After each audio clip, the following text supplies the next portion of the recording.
Hello everybody and welcome. In this video I'm going to show you how to add and manage Google Assistant using your Sony LinkBuds. And firstly we need to add it in the application.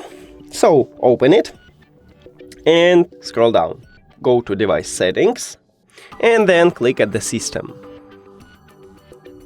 Right here in the third line we have it. Click at this settings icon and now decide you wanna use the left one or right one earbuds.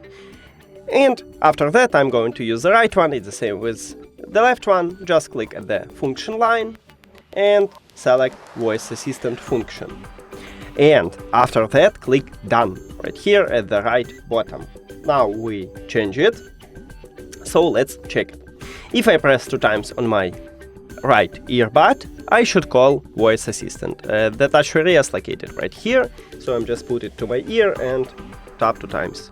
1, 2. Oh.